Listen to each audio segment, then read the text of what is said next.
Hello, everybody. Thank you for joining. I'm just gonna make sure we have everybody here. Great. So, in the interest of saving time, because we do have quick discussions here, if you would like to introduce yourself in the chat, feel free.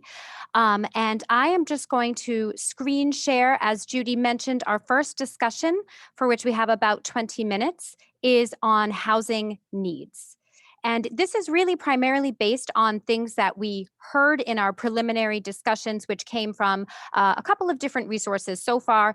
One is which we had an online questionnaire, if you will, where people could provide some open responses, and that is shared on the project website. And then we also conducted small group interviews where we spoke with, so far, about 50 residents from mainly affiliated with different boards and committees, but also some other residents who were referred to us from those committees. So the first question that I would like us to explore, and I know this is kind of relevant, especially because you just had something passed at town meeting for artisan workspace in the industrial zone. So you've seen this kind of roll out with that. But one of the things that we heard in multiple interview groups is the Just idea. FYI, you're sharing not the actual presentation, you're sharing Oh the, my goodness. Thank that's you okay, for, no thank problem. you. I appreciate that. Okay. Is that, now we see the correct screen? Thank you so much. I appreciate that. Okay, so we heard suggestions for kind of innovative housing solutions, getting a little more creative, including live workspaces for artists and entrepreneurs. And I know, like I said, that you recently passed the artisan housing and live workspace in the industrial district, but also congregate housing, the idea of providing kind of more affordable options with shared kitchen space and things of that nature. So we just wanted to hear from you because, as I said, we've only spoken with a small handful of people so far, just to kind of give us ideas of what to ask tonight. And now that we have more people with us, I'm hoping to hear from you. Do you think any of these options are worth exploring, or are there other kind of creative housing types that might help address some of the housing needs that we've heard about? And you are welcome to, you should be able to unmute yourself. I appreciate it if you raise your hand. I know we're in a small group, but just so that we don't end up talking over each other, I'm going to start with Barbara. Thank you, Barbara. Thank you. Just very quickly, I'd be interested in hearing more about what the other speaker said about inclusionary zoning and how to adjust that to get more housing. Okay. Okay. So one thing, just to, I might not have all the answers for purposes of this discussion, but any questions like that will certainly help us in our research and bringing back to the team to explore for the plan. So thank you for that. So how to adjust to make it more effective. Okay, thanks. All right. Any other thoughts? And if I don't see you raise your hand, certainly feel free to kind of wave at the camera, or I think you should be able to unmute yourself. I appreciate it if we stay muted, but if I don't see you and you feel like you've had your hand up, that would be great. Sanjay. Yeah, sure. I mean, I'm okay with exploring those sorts of things. I'm a little bit, I come to it skeptical that we're gonna end up in a place where those things are gonna be realistic economically. Just from my own, that's just the way I'm approaching it. But I'm not opposed to exploring those if I'm wrong about that. Okay. But I would actually echo what Barbara said in terms of wanting to. I would really like to come out of this process at the end understanding what we can do in terms of inclusionary zoning, right? To generate more units that way, or what our options are there. I really hope we come out of this with that. Excellent. Thank you. Pam? Sorry, you should be able to unmute. Oh, I keep doing that. Sorry.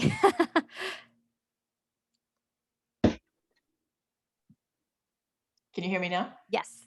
All right. So I completely agree with what Barbara and Sanjay have just said about the inclusionary zoning. I think there's lots of work we can do on that to expand the percentage of affordable units that get developed in any development that goes on in Arlington.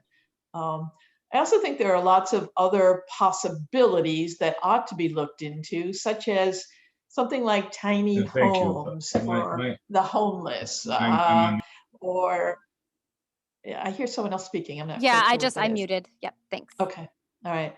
I also think there's a need that has not been addressed in town for housing for people who have large homes with no mortgage and they need to downsize, or they would like to downsize, but there's nothing for them to move into in town. I think that's a Okay. really major concern.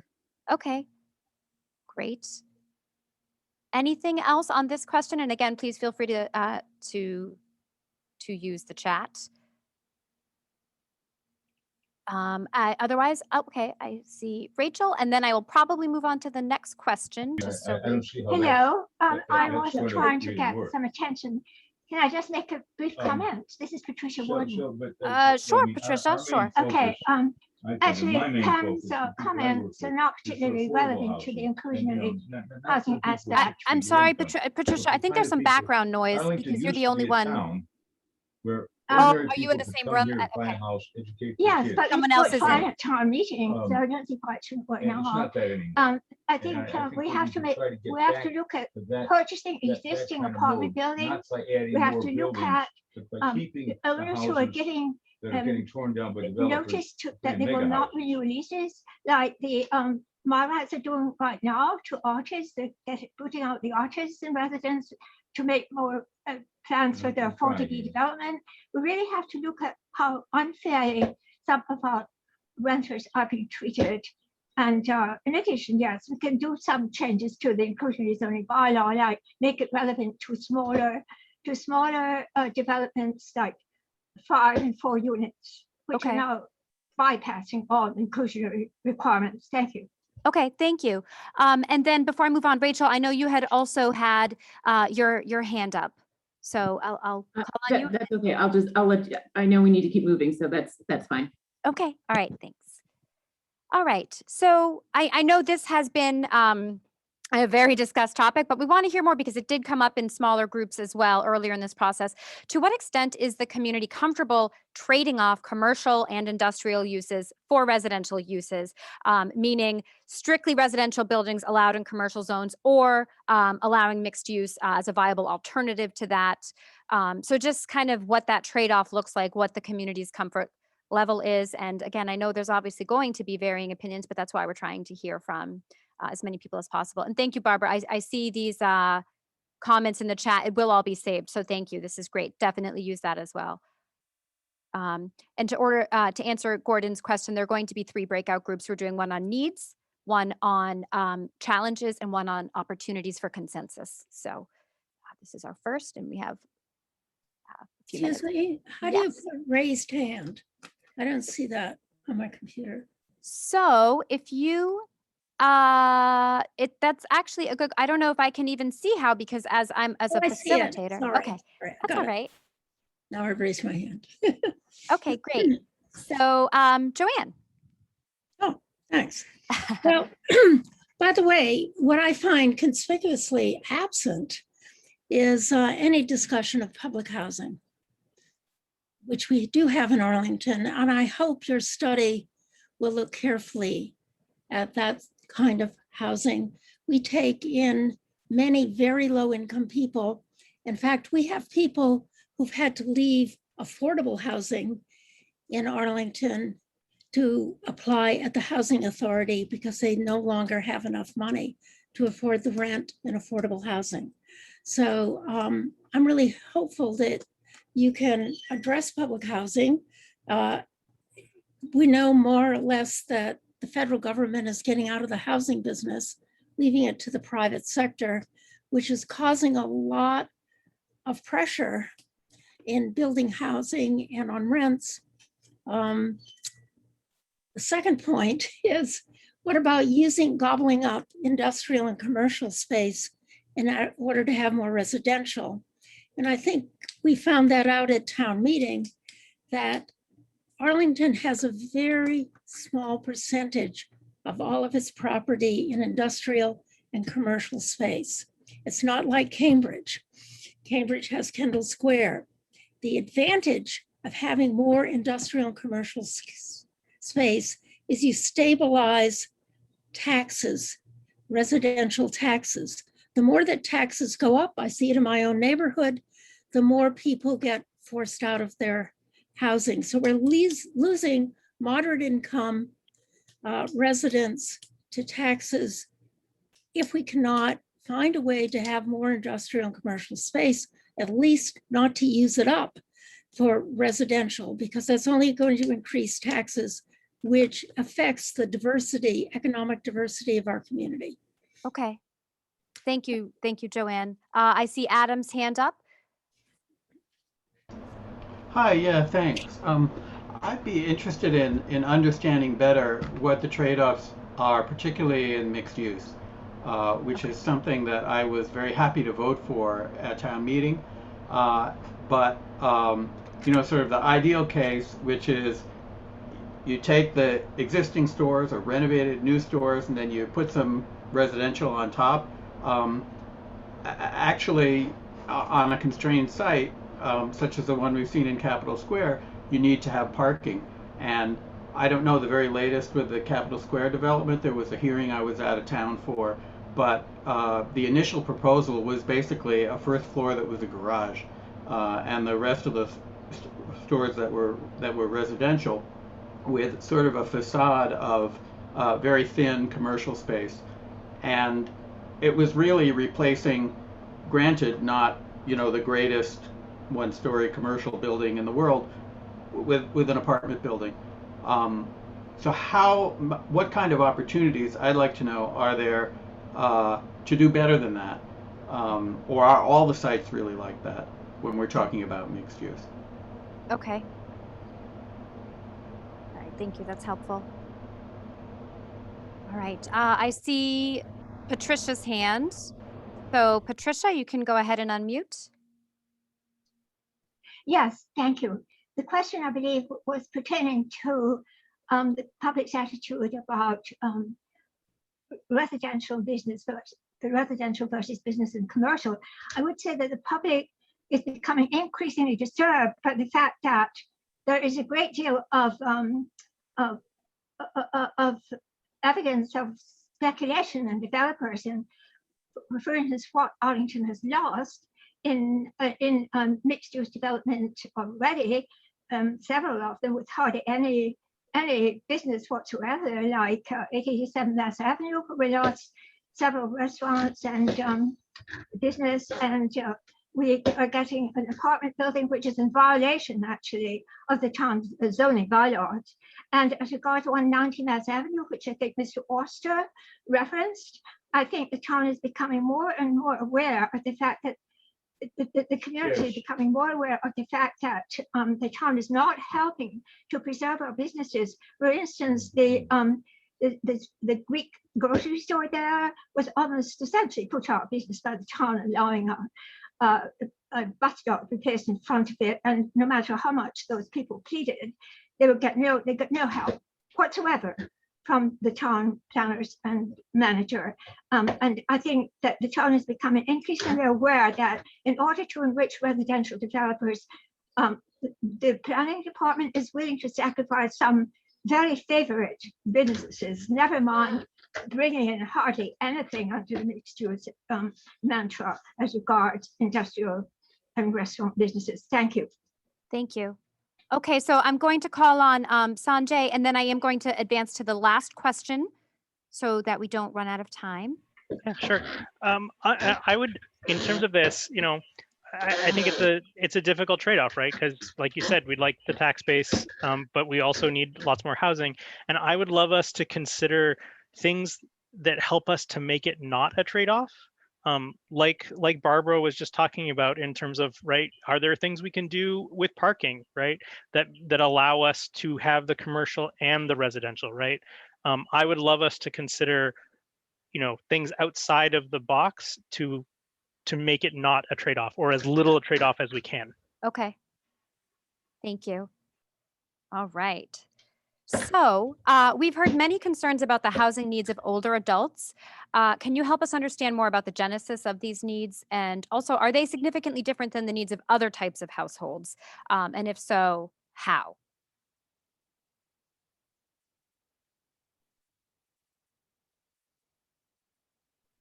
All right.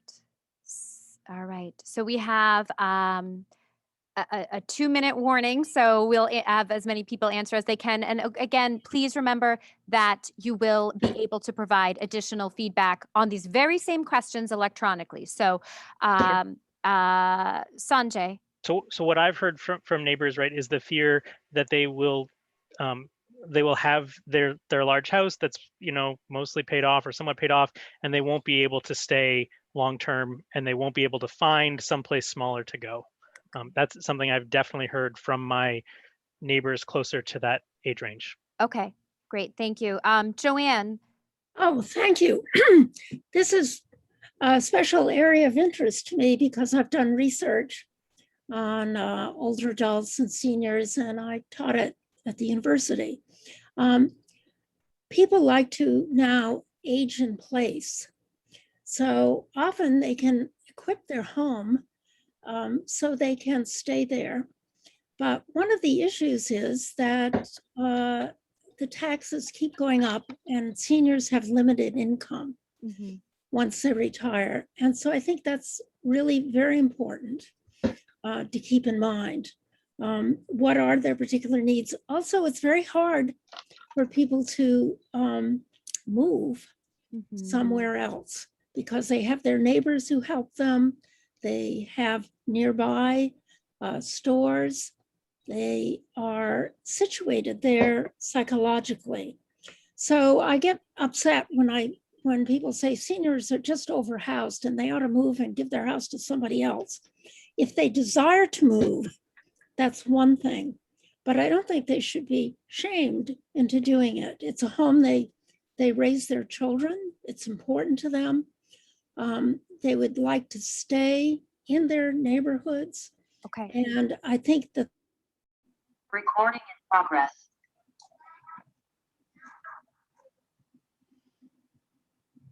Okay, here we go.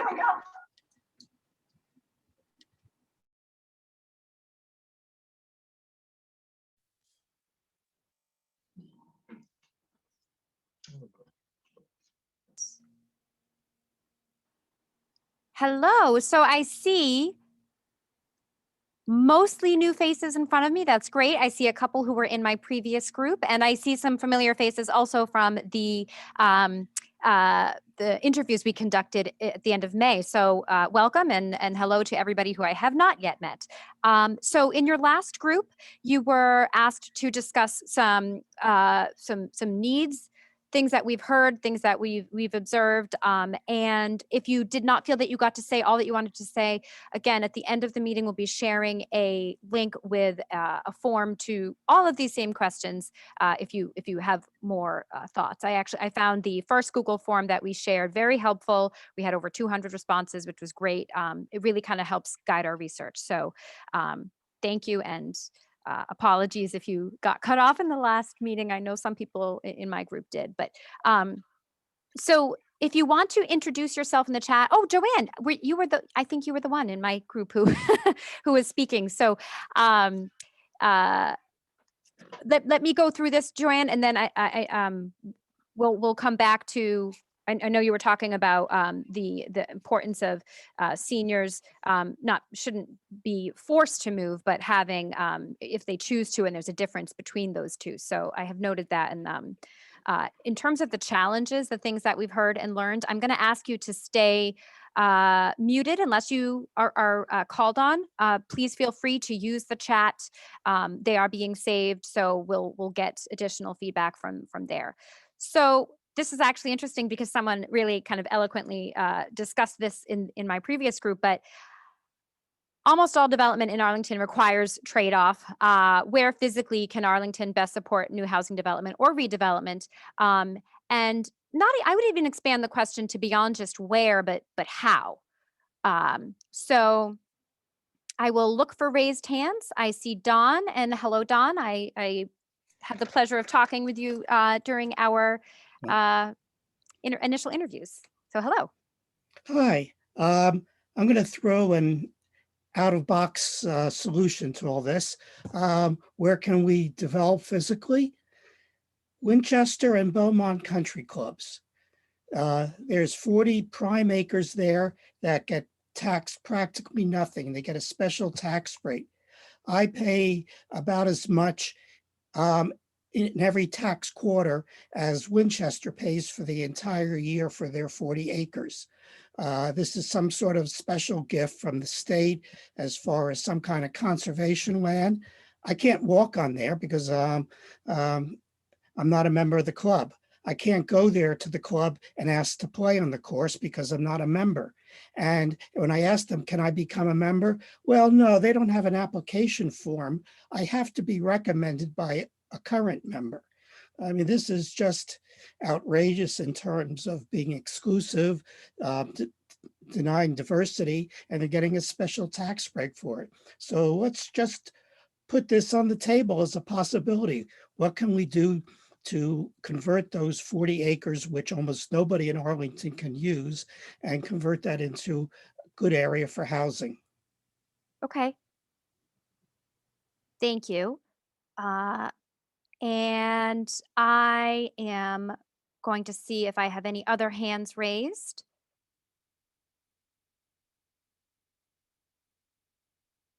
And I see some use of the chat. That's great. Okay. Kristen, hello.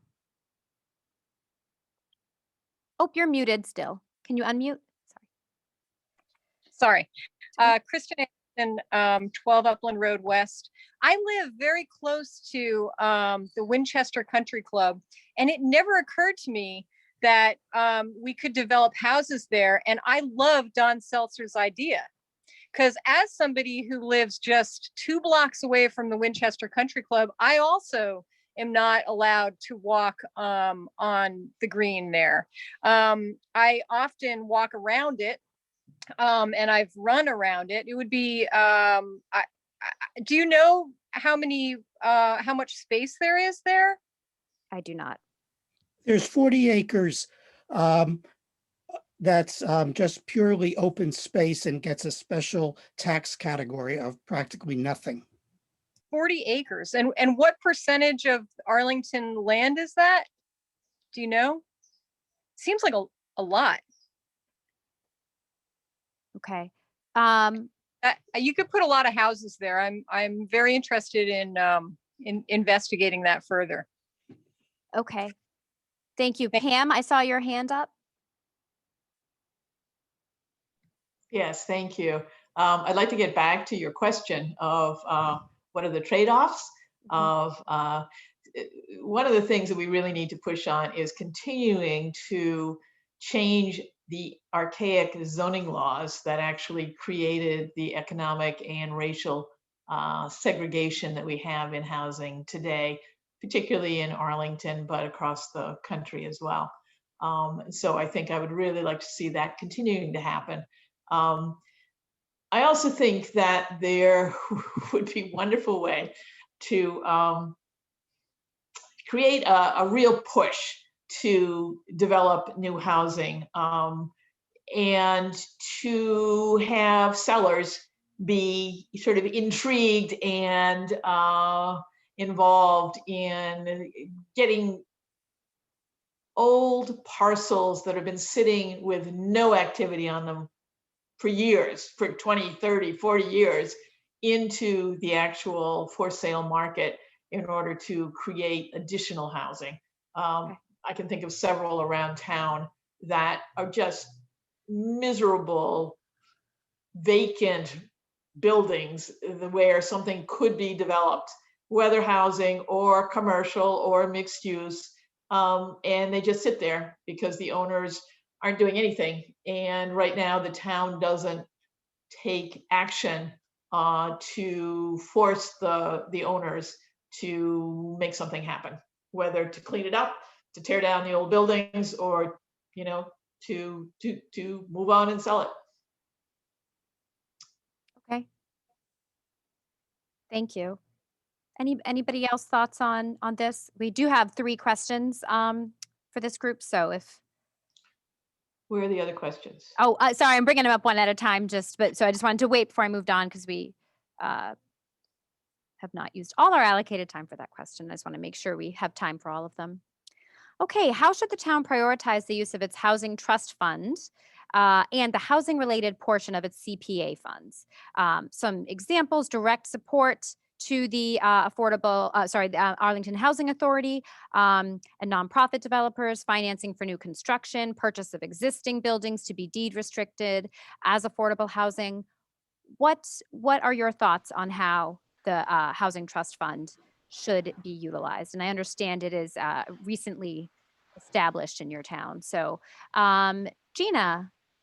Yes. Well, first of all, the trust fund was established with 100% of AMI, and that's sort of a barrier for a lot of people. So I'm hoping that number goes down, and it's at least 80% of area median income, or better yet, 60%. So it's truly affordable. And then really, this addresses Pam Hallett's question, because funds can be used to purchase those buildings that she's talking about and deed it, and it can be developed into affordable housing as well as public housing, not as a commodity. That's all I want to say right now. Okay, great. Thank you. Jonathan. Sorry, I didn't fully read the second half of number 1, but I think physically, I think we need to work on zoning changes along the Mass Ave corridor. I think we could do some more development building along Mass Ave that other towns, Cambridge, etc. And whether, people like it or not, it does create density, and it also creates foot traffic. So I think physically, that's probably the best area for redevelopment or development in Arlington, from my perspective. Okay. Thank you. I thought I saw Joanne's hand. Go ahead.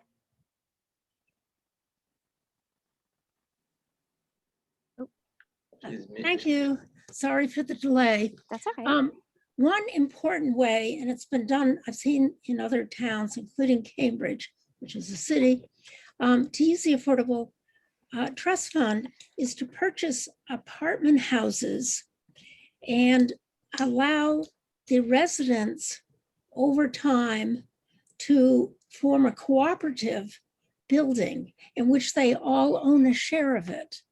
This keeps them secure in the building because, as we know, market forces have made rents go higher and higher and higher.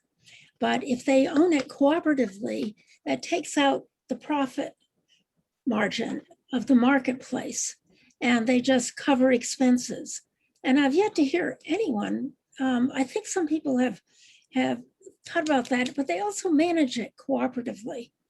And there are a lot of apartment buildings along Mass Ave that would help keep the moderate income tenants who live there from being displaced. And that would be a very good use of the Affordable Housing Trust Fund. And what they would do is take out a mortgage, they would get some funding from the Affordable Housing Trust Fund, and then over time pay back that money and own the building cooperative, whether it's 40 people, 30, 50, whatever it is. And that would secure moderate income housing forever. Okay. Thanks, Joanne. All right. So, Julie. Good evening.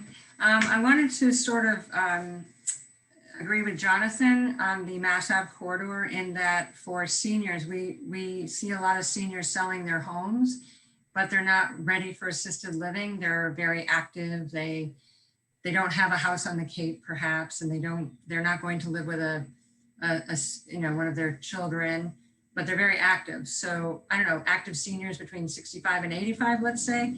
I feel like there should be a need for those people. And if they were along the corridor, if there was mixed use, they wouldn't need a car. Perhaps they have everything at their fingertips. So that's an idea. I also feel like millennials, I guess this goes on the prior group that I was in. So I guess I'll save that. Well, if we end up having time, because I have one more question. I know Joanne also got kind of cut off in our last group. So, but this one actually this is kind of a big one. So the current housing production plan acknowledges a lot of the challenges, the barriers that were identified, and includes a comprehensive list of strategies to tackle them. So very few of these strategies have been implemented in the past 5 years. So we just want to understand. At the same time, there have been successes, the establishment of an affordable housing trust. And so, but in terms of the things that weren't implemented, can you help us understand why?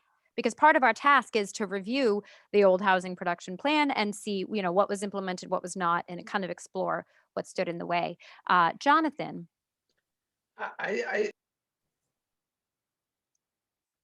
Oh, sorry. There you go. I've raised my hand. There we go. Now I think the biggest problem is the fear of change. And I don't know how to tackle that in Arlington. So I think we get good ideas, strategies, implementation, and then it hits a wall and people are too afraid of the potential change. And I think that's what blocks most of the implementation. Okay. So, Alexis, if you have any ideas, I would love to hear them. Well, thank you. Thank you. Dawn.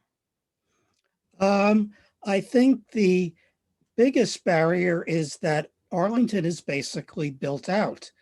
There aren't very many places to build new housing without having to tear down and replace something else that's already there. And that results in some very hard decisions, particularly when it's a matter of tearing down older affordable housing and replacing it with newer but more expensive housing. But when you talk about strategy here, what is the goal? Do we have a particular target number, a target density we're looking for? The only one that I could find is one that was passed down by the Metropolitan Area Planning Council, which is driving a lot of this work. And according to them, Arlington would have to, and its other communities would have to increase its housing density by a factor of a third. Adding something like 6,800 more housing units to the town in order to achieve any kind of price stability. And that just is not realistic in terms of our town, our infrastructure, and everything else. So just saying we have to increase housing is not a strategy. It has to have a specific goal that we're looking for as to how dense we want to be, how many housing units do we need to add. Thank you. Thank you. Joanne.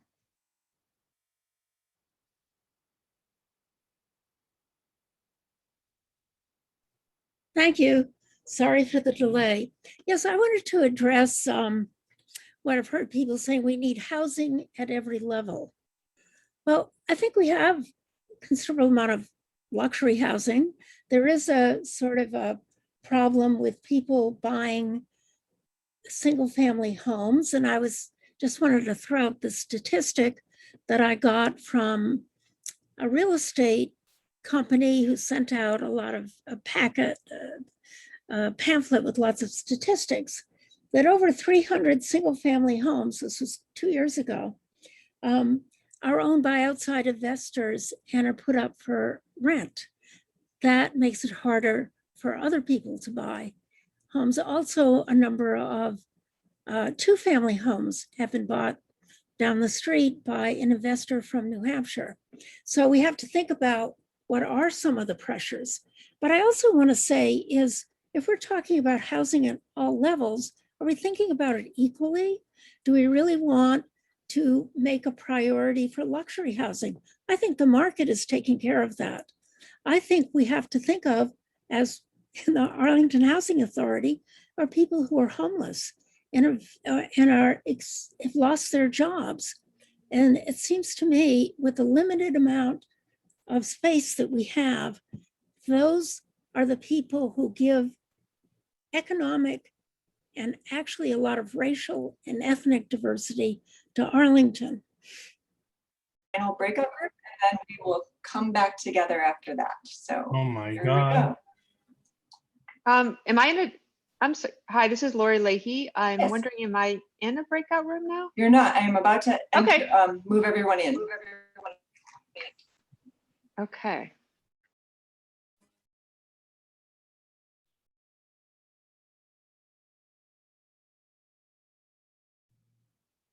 Hi, new people. Hi, new people. Hello. So I see some familiar faces from for some, I think both of my breakout groups so far, and others that I recognize from some of the interviews that we did at the end of May. So good to see some of you again, and hello to others. I'm just going to reiterate, I'm sure what you've heard already, but feel free to use the chat during this, and also please feel free to add any comments that maybe you think of after the fact through the online link that we'll be sharing with questions that you may have missed or maybe thought more about and wanted to share. So I'm going to screen share. Our last topic is, so you've talked about kind of needs, you've talked about challenges, and I'm sure I'm not just speaking for myself, but I'm sure my colleagues and their other breakout groups have also learned even more tonight from talking to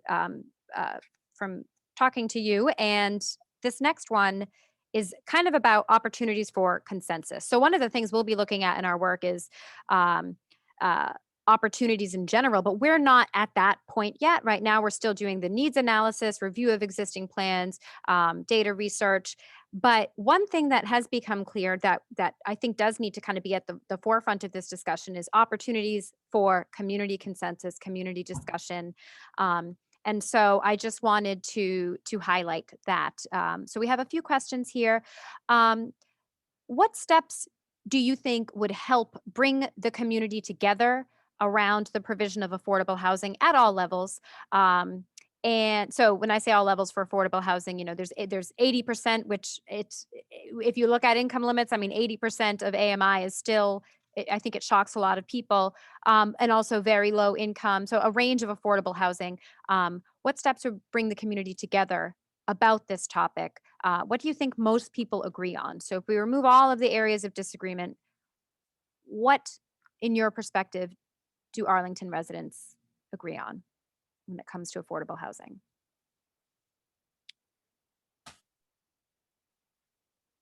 So I would ask you to raise your hand. I see Gordon first. So I am going to call on Gordon. Thank you. And hi, Gordon. So very quickly, based upon the discussion we had during town meeting, many people, some people in town meeting that did not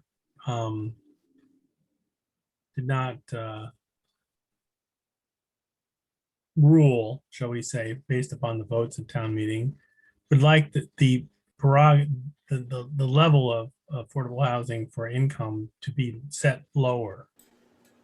And my interpretation of that was that is a poor choice. As much as it sounds like a great choice, it's a poor choice because it restricts our opportunities going forward to address affordable housing at all levels, not only the lower levels. Thank you. Okay. Thank you, Gordon. I saw some other hands. What do we think that most people in your community kind of can agree on as a good place? Oh, I see so many hands. Oh, this is great. Charles. From what I understand, talking to people, is that a lot of people want to concentrate housing along Massachusetts Avenue or Broadway Street because of public transportation and proximity to shopping. You could probably live in those areas without the need for a car. Heard this over and over again. I think that's where we really ought to be concentrating. The problem with redeveloping a lot of the property along Massachusetts Avenue is the lots aren't deep enough for decent sized development. And they probably need to go back a little bit into residential neighborhoods. And I think that's going to be a real problem trying to change the zoning if you want to concentrate more mixed use development or just purely residential development in those corridors. Okay. Thank you. So I'm going to look for more hands. David. Yeah, so I think one thing that's a great place to start is it really sounds like basically everyone agrees that we do need affordable housing, that we need to Thank you. Yes, actually, my husband had his hand do something to improve the housing affordability of Arlington and the ability for people to stay in Arlington. So I think that's a great place to start. I also sort of take, going back to what was said a minute ago about wanting to put specific limits. I think people can disagree on exactly where the cutoff should be for what affordable housing we fund, but it does seem like part of that is everyone sort of wants sort of transparency. They want to have confidence in how these decisions are being made. And I think a lot of the trying to create rules there is sort of, you know, the Affordable Housing Trust Fund is new. We don't really know how it makes decisions. There's some like I think people aren't necessarily super clear on exactly how the Community Preservation Act Committee always makes decisions. I think sort of more transparency and more education about how we invest in projects and so on would help people feel more confident about where affordable housing money is going. Okay. Great. Thank you. Jennifer. Yeah, I echo what David just said. I do think one of the things that Arlington really wants to do is be involved in this decision, right? That we want to express our opinion. We want to we don't want a small group in town to just make the decisions for what the housing production plan should look like. We want to be involved in that process.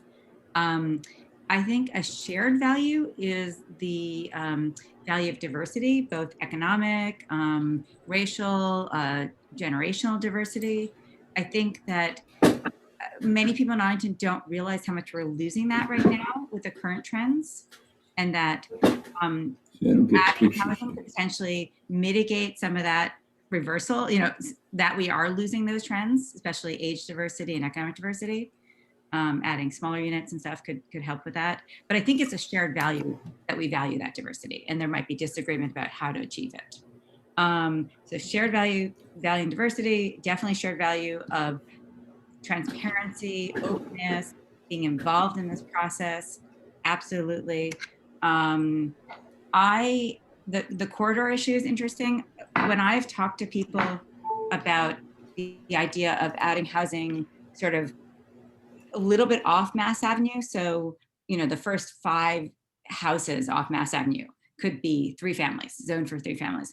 A lot of people like that idea because it you know, it's a way to sort of keep the, you know, extra density towards the corridors in a way that feels very organic. So I don't know if that's a shared value, but I've found a lot of people liking that idea when I mentioned it. Okay. Thank you. Let's see, John. Sorry. Hi, John.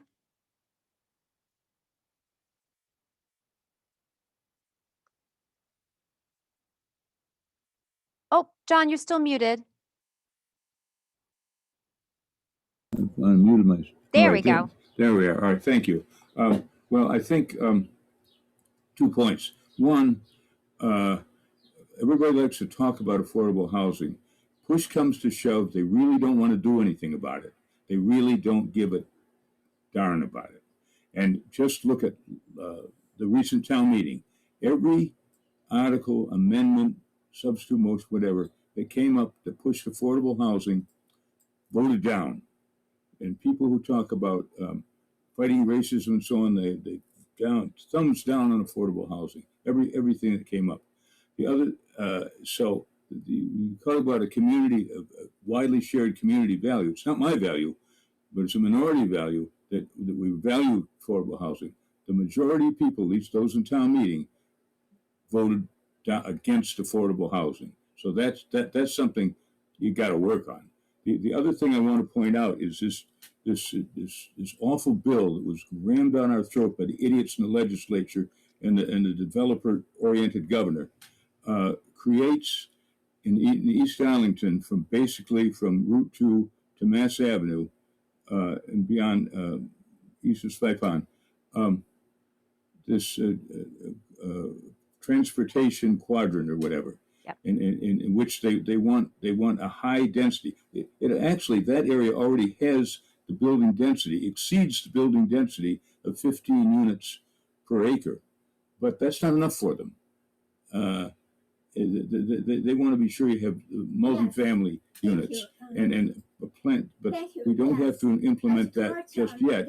But that somebody, the plant, we ought to be getting together and figuring out how to satisfy their insatiable demand in a way that protects the town of Arlington and the hundreds of thousands of two-family houses that are in that part of town, some of which may have some affordable rents in them, who knows? Thank you. Much less expensive. Okay, thank you, John. I thought I saw Charles' hand, but now I don't. Did you have your hand up? No? Okay. Sorry. Okay, so I'm going to go to Alex and then I'll go back to Jordan. Hey there. Can Hi. you hear me? Yes. All right.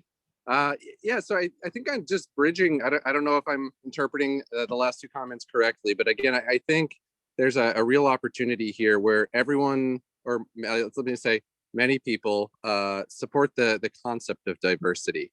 I think before we start talking about the how, because again, I think that can bring out a lot of reactions, both positive and negative. We need to spend more time talking about the why. And again, I think there are lots of types of diversity, many of which were already discussed.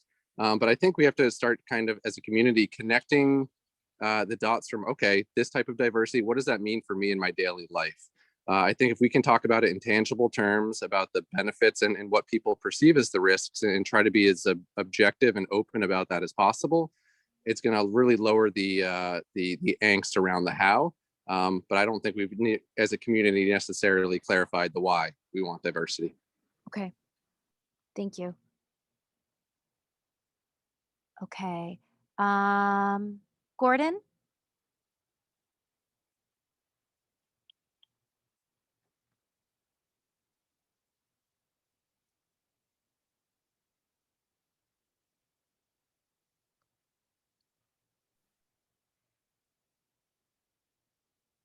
I'm going to pass. Thank you. Okay, sure.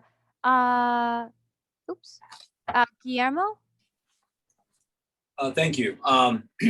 To keep it short, I believe that we could all agree that the state of Massachusetts, and we can say in particular the town of Arlington, is regarding its cost of living is higher than the national average. And I think with that, the need for affordable housing is rather follows.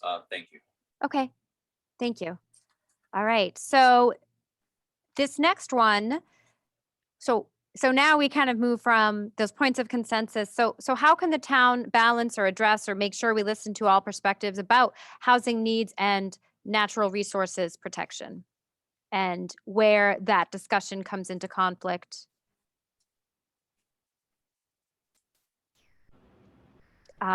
David? Yeah, so I think that's a really important thing to be thinking about, and I think there's definitely some options here. I think one thing to keep in mind is to some extent. Like I think it's really important that we preserve, trees and green spaces and a lot of this stuff that makes Arlington a really nice place to live. I think one thing to keep in mind is that by building taller buildings, we can create additional housing without necessarily reducing the amount of green space or by preserving more green space. And I think that's an important thing to keep in mind and consider increasing our ability to build taller buildings. I think by building along public transit and sort of reducing parking minimums, building in a more transit-oriented way, we can reduce the amount of area that needs to be covered with asphalt for cars, and also reduce the sort of the negative environmental impacts of driving.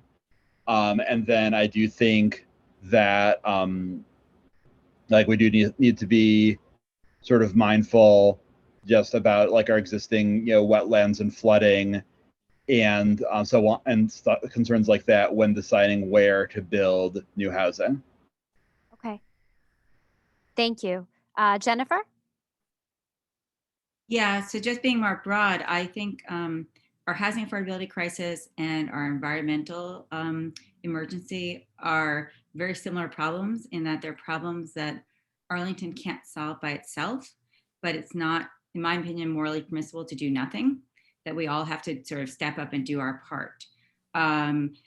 Frankly, environmentally, parking is, in green space, parking, which David referred to, is a serious problem. Requiring the levels of parking that we require, especially requiring more parking than a developer wants to build, is crazy, right? We're creating this hardscape that developer doesn't think they need, but it's in our zoning, and because it's too hard to fight, the developer will just do it. So we're taking away green space for something that is just not needed. So I think that's particularly crazy. Okay. Thank you. Alex? Yeah, so one of the things I think is interesting, again, comes back to trade-offs, and again, not sometimes we're comparing apples and oranges. So just more on the natural resources protection. I think one of the things that we need to consider as a community, if a developer is asking for concessions, right, like building on a wetland, I think then we need to hold them to a higher standard in terms of the rest of the footprint of their building, right? When we look at like a life cycle analysis, it totally depends on where you draw the boundary. So again, I think if developers are asking for leniency or concessions in terms of where they're building, right, they need to be held to a higher standard, such as net zero or passive house standards, to kind of offset at least a more global level in a really tangible and managed way moving forward. Okay. Thanks. Gordon? Yeah, just a couple quick comment on the last discussions. We are 5.1 square miles of land in the Commonwealth of Massachusetts. My research suggests that providing 500, the habitation for 500 more units or individuals is enough. So we don't have to solve the world's problem. We just have to do our best bet. And I think we're trying very hard to do that in Arlington, and I applaud that. But we aren't going to solve the universe's problems in Arlington. Thank you. Okay, thank you. I'm sorry if anyone didn't get to finish. We're about to go back to